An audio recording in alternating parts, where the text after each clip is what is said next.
आज ମୁଁ ଆପଣମାନଙ୍କୁ ଦେଖେଇବି ଗୋଟେ ସୁନ୍ଦର ମିଠା easy and quick chhena kalakand recipe ଯାହାକି ଅଳ୍ପ ସମୟରେ ଆଉ ଅଳ୍ପ କିଛି ଇନଗ୍ରିଡିଏଣ୍ଟରେ ବନିଯିବ ସେ ବି ପୁଣି ଘରେ ଆଭେଲେବଲ୍ ଥିବା ଜିନିଷରେ କ୍ଷୀରର ରିଚ୍ ଫ୍ଲେଭର ଆଉ ତାପରେ ପୁଣି ଡ୍ରାଏ ଫ୍ରୁଟ୍ସର କ୍ରଞ୍ଚିନେସ୍ ସ୍ପେଶାଲ ଅକେଜନରେ ଏହି ମିଠା ହେଉଛି ପରଫେକ୍ଟ ମିଠା ସିମ୍ପଲ ଷ୍ଟେପ୍ରେ ଘରେ ବନିବା ଆଉ ବଜାରରେ ସ୍ୱାଦ ମିଳିଲା ପରି ଏହି ମିଠା।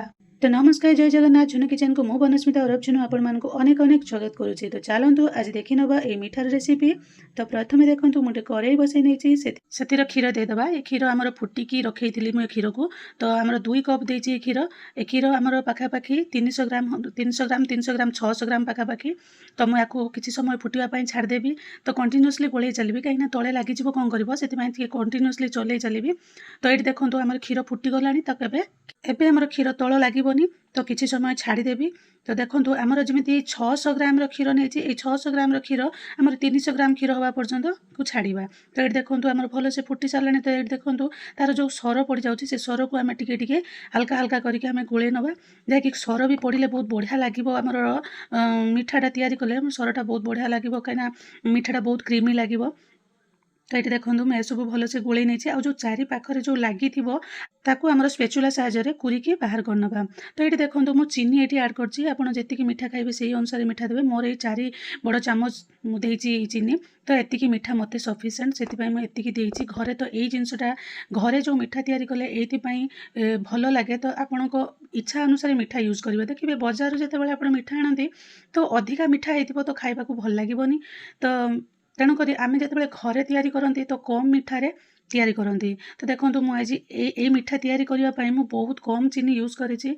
तो आपन को जदि अधिका लगे तो आप यूज करेंगे बेसी। ये देखो मु अलैचर गुंड जहाँकि आम ग्रीन कलर जो अलैच से अलैचर गुंड टी देदेछि जहाँकि मिठार आमर बास्ना बहुत भल आसो। ये देखो मु छेना 2 किलो क्षीर की करी। तो से छेना को मुझे गोटे ग्रेटर ग्रेट कर नहीं तो मुझे कौन कर छेना को से देकी मुझे भलसे गोल नेबी जहाँकि ये जो क्षीर आमर पानी अंश अच्छे से क्षीर अंशटा टी मरिया पर्यंत मुझे गोल चलिए। आपण मार्केट रू मिलुवा पनीर भी ये मिठा तैयारी करें किंतु जदि घरे क्षीर रू जदि आपण तैयारी करछंती छेना ए मिठाटा बहुत भल लागिवो खाइबा पई। तापरे देखंतु हमर छेना देई साला परे कंटीन्यूअसली गोळै चलिबे काहे ना क्षीर हमर बहुत बहलिया हे सालानी। तो ए क्षीर हमर तळ लागिवो तेणु करी आकु हमें कंटीन्यूअसली गोळै चलिबा। एठी आपण मानको गोटे कथा कहि रखिबे कि आपण माने वीडियो देखुचंती सत तो लाइक करू नांती कि शेयर करू नांती।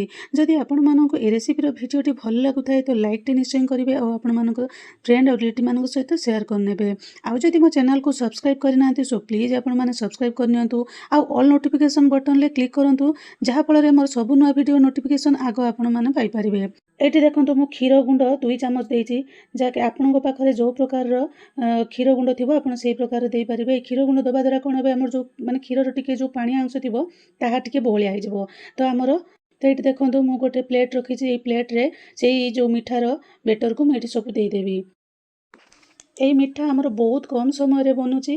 तो आपड़ चेष्टा करेंगे एमती बनवाई देखिए बहुत कम समय बनो। तो 15 ରୁ 20 मिनिट मत लगी मिठा को तैयारी करने। तो आपड़ एमती मिठा थे तैयारी करके खाइबे देखिए केते बढ़िया लगुच। आ देखो यही मिठा को मुझे गोटे प्लेट रखिकी साइज करनेबी। तो ये साइज करने सारापर देखूँ मैं आउे कि पिस्ता बादाम रखी काटिकी मुझे देदेछि।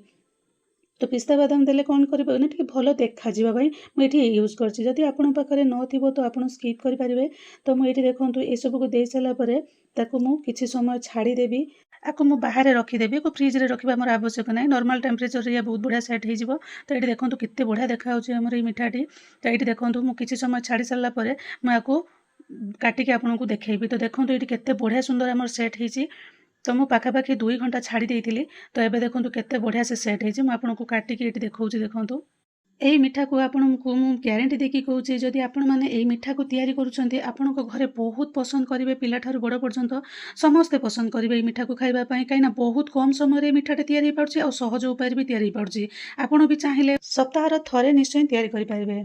तो ये देखो मु बाहर करके आपको देखौछि पूरा दानेदार होइछि पूरा दाना दाना होइकि पूरा बांधी जाइछि बहुत बढ़िया मिठा। आ आपण एमती मिठा थरे तैयारी करके खाइबे देखिबे बहुत बढ़िया टेस्ट लागिवो। तो आपण एते सहज रे मिठा आपण कोनोसी बेले भी तैयारी कर नथिबे एही मिठा आपण निश्चय घरे तैयारी करिवे। एही मिठाटी हमर कम मिठारे तैयारी होछि तो खाइबा को बहुत बढ़िया लागिवो और समस्त भी खाइ परिबे। ଏହି ମିଠା ରେସିପିଟି ଆପଣମାନଙ୍କୁ କେମିତି ଲାଗିଲା ନିଶ୍ଚୟ କମେଣ୍ଟ କରିକି ମୋତେ ଜଣାଇବେ। ପୁଣି ଦେଖା ହେବ ଆଉ ଏକ ଭିଡ଼ିଓରେ। ସେତେ ପର୍ଯ୍ୟନ୍ତ ଆପଣମାନଙ୍କଠାରୁ ବିଦାୟ ନେଉଛି। ରହିଲି, ନମସ୍କାର, ଜୟ ଜଗନ୍ନାଥ।